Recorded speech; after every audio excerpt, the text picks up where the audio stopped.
Hello and welcome to the Strike a Balance podcast for Working Homeschool Moms. This is Charlotte Jones, homeschool coach and homeschooling mom of twin boys.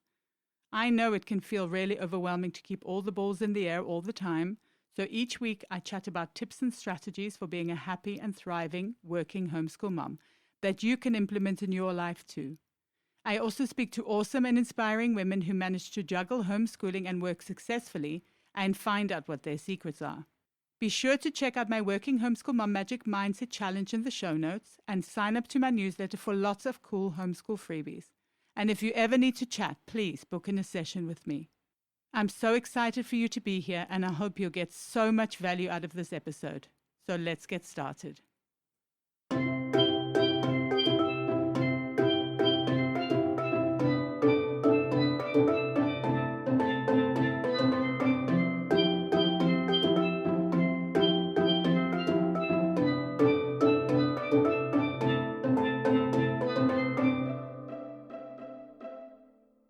So today I'm going to be talking to Kelly Sage from Curiosity Encouraged. Welcome to the podcast, Kelly. I'm so excited to have you here. Oh, thanks so much for having me. I'm excited to be here. So before we get down to it, I want to warm up with a fun question. So if you were to publish your autobiography today, what would the title be and why? I love this question. It gave me, I had to really think about it, but then I think it would be called In Practice because that's what I feel like I'm always in. I'm in practice, constantly learning, right along with my kiddos and my student. Absolutely, yes. I know I've learned a lot since I started homeschooling, especially math. Yes, That's definitely something especially I've learned a lot because I it's did true. not do so well at school with that. All right. Okay. And maybe you Same. can tell us a little bit about yourself, like what you do, where you come from, a little bit about your kids. Sure, I'd be happy to. So, I am an English teacher and also a writer, and I lead creative writing circles.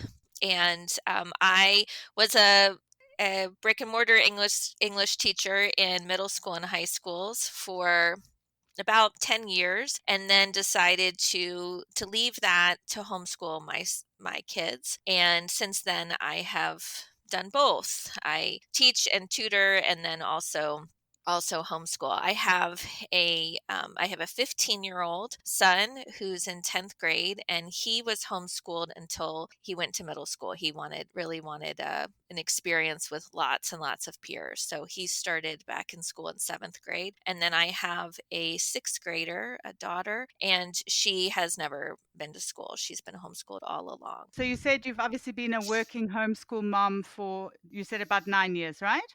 Yes. Yeah. In Okay. 2013 is when I started homeschooling, and I've worked ever since I started homeschooling. Okay. And what made you decide to kind of combine working and homeschooling?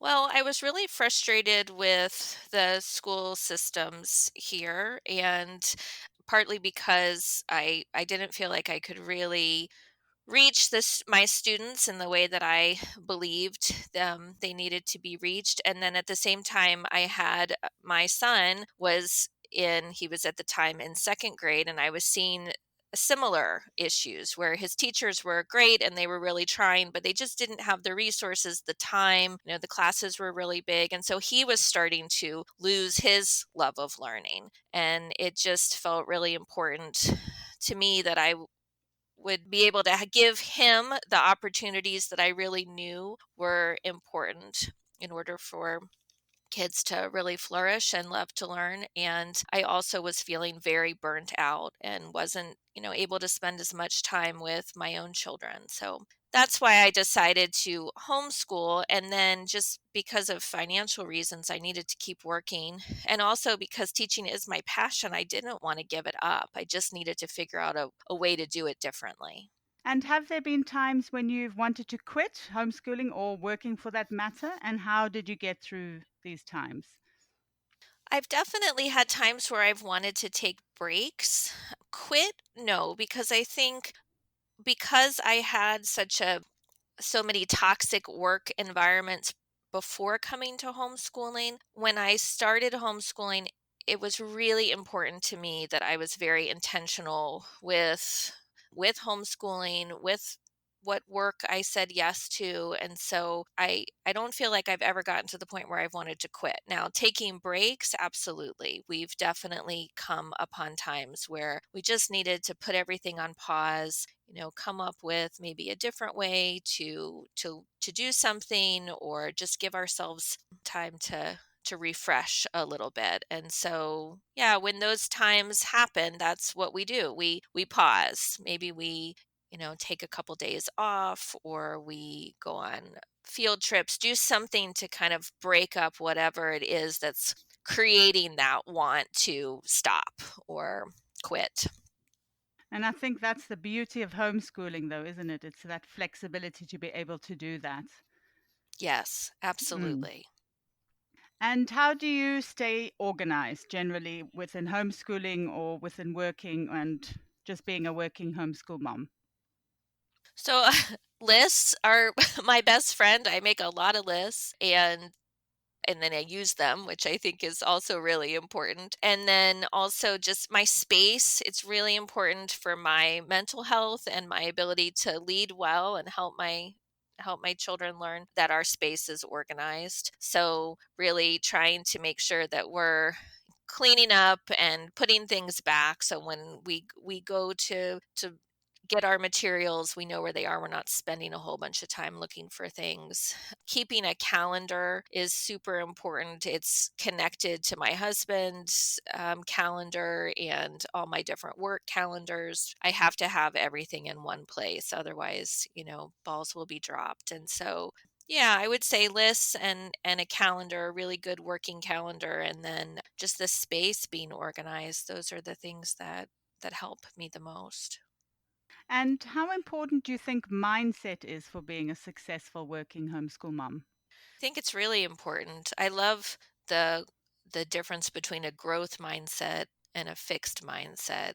This idea of the growth mindset, it's not that everything is coming easily, but it's just that we believe that we can get through things that are hard. And homeschooling's challenging, and working when you're a parent is challenging, and working when you homeschool is Mm. certainly challenging. But I think if we do allow ourselves to have the mindset that yes, there are going to be challenges, but we'll figure it out. And it doesn't mean that it's going to go smoothly, doesn't mean that it's going to be exactly the way that we've planned it, because that I have found is rare. But we absolutely can have success, and things can sometimes be better than we thought they would, as long as we have that mindset that we can, in some Mm. way we can keep going. So I think it's really important, because it isn't easy.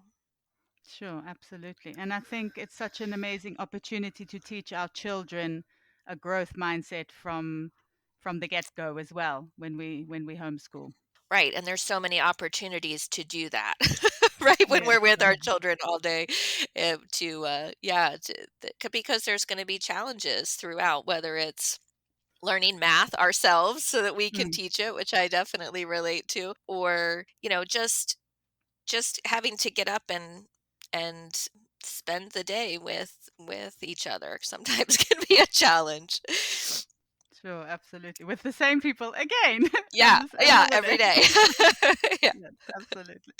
That's so true. Self-care is important for all mothers or for all people for that matter, but I true. think especially so as a working homeschool mom. So what does that look like for you?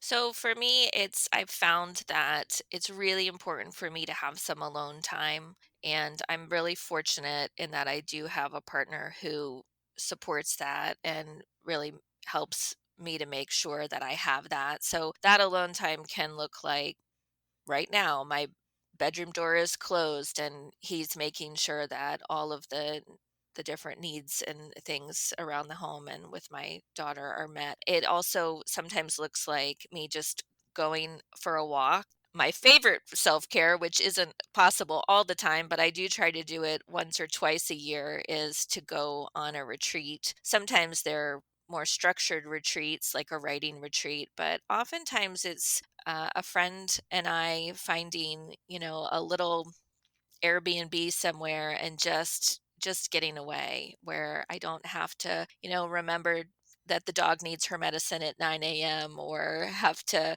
think about who's done what or dishes or food or any of those things. I can just take care of myself. So those times, at least once a day, just giving myself some solitude to write or read or just regroup myself, that's the best way that I take care of myself.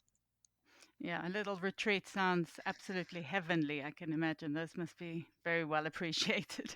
Yes, they are. Um, so, okay, and what does your schedule roughly look like? How do you fit in homeschooling and working within a day? So every day looks a little bit different because my work schedule is different. Sometimes I lead writing circles in the evenings, and other times I have classes that I teach very early in the morning. But typically it looks like the early morning hours are mine to work and or teach. I teach online, so those hours, usually between, let's say, 6 to 9, I'm working in some capacity. And then my daughter and I homeschool typically from 10 to 1 every day. And then usually around 3 o'clock is when I start tutoring or teaching again. And again, sometimes that only goes until 5 or 6 at night. Other times it goes until 10. So, yeah, it's a long day, but I often try to take Thursdays and Sundays where I don't teach, and I try to really keep them open so that if there's, something really fun field trip wise that might take like the whole day, we can do that on a Thursday. And then also for on Sunday, we can just have a family day, or my favorite, which is just like a do nothing day. Everyone just do whatever you want. I'm gonna do whatever I want kind of day. So usually 5 days a week though, the I work in the morning and the afternoon, evening, and we homeschool 10 to 1. That's pretty typical. And once again, it's the flexibility of being able to not start school at 8, for example, like a kid would do Yes. at public school, but to be able to do it a little bit later. And I know some homeschoolers even do it in the afternoon, for example, which I think is also a great schedule for some people. Yeah, it's worked out really well for my daughter because she is a night owl. She loves to stay up pretty late drawing. If she had to get up at, like, my son who goes to school, he's out the door right after 7, it would really change it would change her life a lot. And so this is nice because she can stay up late drawing, and then, 9 o'clock or so she can wake up. And of course, we're sitting down and homeschooling from 10 to 1, but she's doing lots of other things throughout the day. She's learning, taking classes, doing her own independent work. So it's not like just from 10 to 1 is when she's doing school or she's learning. It's just that that's when my time is totally focused on her. I'm turning my phone off. I'm not obviously scheduling meetings or tutoring sessions. That block of time has been really great for us because it allows her to have her morning and evening time, and then it allows me to work on both, ends of our time together. And you did speak a little bit about tough times. Obviously, you would take a break during tough periods, but what do you do or how do you get through a tough homeschool day? Is there anything else that you would do? My go-to when one of my children is really struggling, or even I am struggling, things are just not clicking or we're just not connecting, is to grab a really good book and snuggle on the couch and just do a read aloud. That ever since they were little, it just calms us all down. In the event that, we needed something more active, maybe they're melting down because the actual act of sitting is the problem, then we would just go outside, just drop everything and take the dogs for a walk or go to the park, or we're fortunate to live in the woods so we can just go tromp around in the woods. And for really bad days, I we go and get ice cream because I think that's yeah, one of the best ways to reverse a mood is a good Sunday. Yeah, oh yes, absolutely. Ice cream is the best medicine for Yeah. most things, really, I guess. Yeah. Yes, I agree with you. And what is your absolute favorite homeschooling resource and why? I have so many, but I think the ones that, we use and have used forever have to be the library and YouTube. There's so many wonderful resources there. The library, obviously, with so many books and videos, and then our library offers classes, and we've taken a number of homeschool classes there. And then YouTube, I mean, my daughter's she just is constantly like so many homeschoolers just constantly asking questions that I have absolutely no idea what the answers are or how to learn a skill that I don't have. And so I'm really grateful for the many people who post on YouTube. We can take virtual field trips when we're learning about different countries or civilizations. We can when we're reading a book, we can, if there's a reference to something, we can look it up and travel there or learn about it. So anyway, I yeah, library and YouTube, those are definitely my go-tos daily. I mean, the name of your website is Curiosity Encouraged, after all, right? Yes. So you do encourage all the questions. Yes. Yeah, I Mm. really do try to because I have seen so many times, and I think the generation that I come from too, it was, this like children are to be seen and not heard generation. And I know sometimes, and I do sometimes feel overwhelmed when the questions just keep coming, keep coming, keep coming. But I think if we can find, you know, room to really answer those questions, or better yet, help our kids answer those questions and be with them. I have become so much more curious as an adult than I ever was as a kid, and I think that is really because I have really wanted my kids to be able to seek the answers and the skills and things that they were curious about. And it really wasn't something that I necessarily was encouraged to do as a kid. And I struggled in school and I hated school. And so it wasn't until, I was an adult and was really able to kind of have autonomy over my own passions that I realized the importance of seeking and learning and in whatever it is that you're interested in, whether it's, sharks or art or whatever. It's important that we're encouraged to to seek those answers. What do you think are the most important things to think about or to consider when starting out with homeschooling?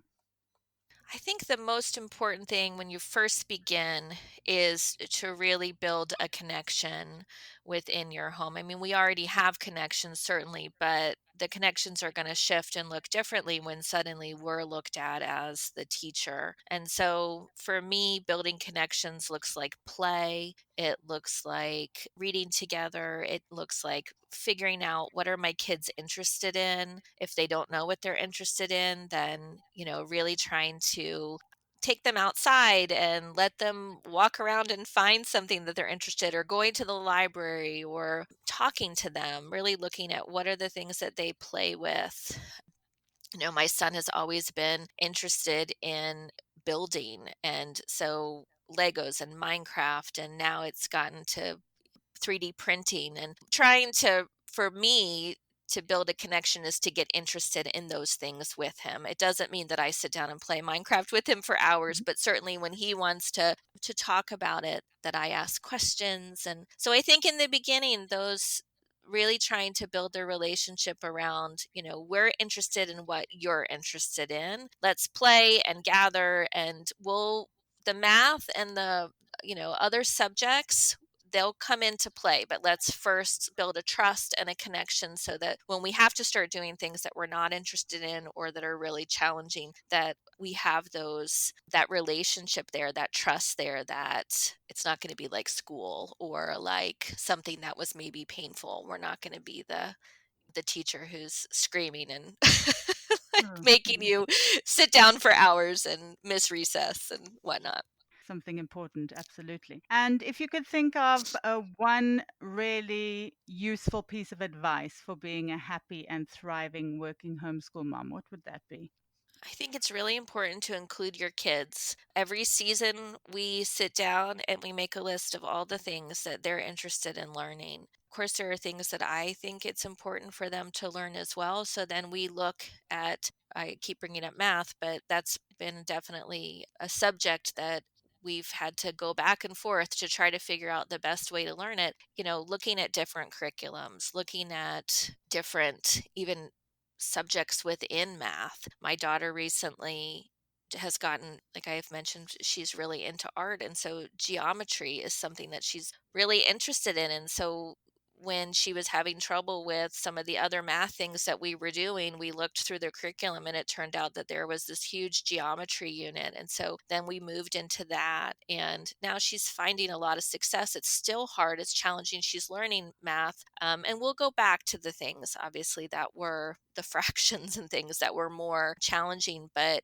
including her, let's have a conversation about what's hard right now, what feels impossible, what can we do differently, what are you interested in doing. I think when our kids are invested in their learning and they feel like they have autonomy over what they're learning, again, it doesn't have to be 100%, but they're going to be more likely to be active participants, which ultimately is the way you learn, right? I mean, no one can be forced to Mm. to learn something, at least not well. I think it's really important, even when they're little, even when they were in early elementary school.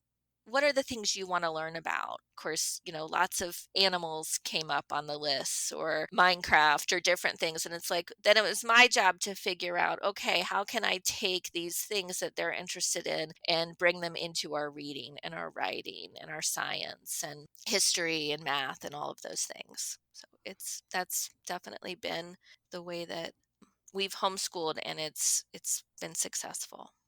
And in terms of kind of juggling working and homeschooling, what do you think is a good piece of advice for somebody who's considering that or who's struggling with that? For me, it's been really helpful to create blocks of time.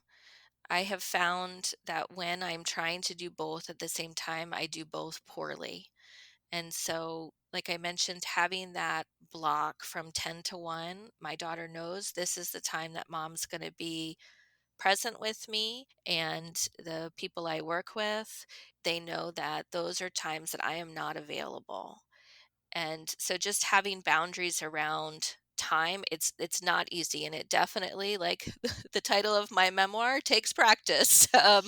Because it's easy, I think, as homeschoolers and women, humans maybe, to want to please everyone and to squeeze in every bit of time that we can for others. But like I said, I just don't think I do it well when I'm trying to have a business call and homeschool at the same time, or put everything in our homeschool throughout the day because I want to give my kids lots of attention and then not have time to do the work. And so then I'm staying up really late and then the next day feeling absolutely depleted. Yeah, having these blocks of time where and then really keeping them and letting my kids know this is time that I'm working. And so I really need you to find your own answers during this time. And unless someone is bleeding, please, I need you to not knock on the door or do anything that needs my assistance during this time. But I promise that from this amount of time, I will be all yours and we can make things explode and do fun things. Mhm. And then, so yeah. And then again, it takes practice. And when they're little, it certainly is more challenging. I know a lot of homeschoolers have a variety of ages. And so there's different ways that we have to figure out how to do that, whether it's asking older children to help out, or partners, or hiring babysitters, or doing trades. When my kids were little, I would do like co ops where, my kids would go to one family's house for an afternoon, and then those kids would come to me and for another afternoon. And that was super helpful because then I would just make sure that all my work time was on those days when the kids were in their classes or at another family's home. It's a juggling act constantly. And I think we also have to be open to the fact that things are going to change. They're going to change with our children's abilities to be by themselves, to work independently. They're going to change with our own work and whatnot. That is always changing. We have to be flexible constantly. So I think that's the working homeschool mom equals flexibility. That's what I Right. think. Yeah. And finally, is there anything you're working on at the moment that you would like to share, and where can people find you online? Thank you. So, one of the things that I'm working on for 2022 is I want to be able to offer some of my writing classes to larger groups of learners, and it might look like homeschoolers. It could also look like kids that are learning virtually, or even teachers. So one of the things I'm starting with is we're going to do a writing workshop that's around winter poetry. I know writing can sometimes be a daunting subject to teach, to facilitate, and certainly poetry. I have a lot of students over the years who, when I tell them we're going to learn poetry, they'll immediately start cringing. So, but I have found that when it's taught and encouraged in a really playful, fun way that gets kids playing with words, that it ends up being one of their favorite genres to write in. I'm going to be offering that at the end of January, and you can find out information about that. It will be free. It will be 5 days and just small mini lessons that will be live and recorded that really are going to be for any age that just, again, wants to get fun and creative with words and make some poetry. And all those details are on my website, curiosityandcourage.com. Okay, excellent. And I will link those all in the show notes as well. Thank you. Thank you so much for the chat today, Kelly. It was really fantastic to talk to you, and thanks for sharing so much advice. I think people are going to find this really, really useful. So thank you so much for that. Thanks so much for having me and for your work. It's needed. I appreciate it. I really hope you enjoyed the episode today. Drop me a DM on Instagram or post on the Working Homeschool Mom support group over on Facebook, and let me know what resonated the most with you. It would also be great if you could rate, review, and subscribe, or share the podcast with a working homeschool mom who might need it. Until next time, take care.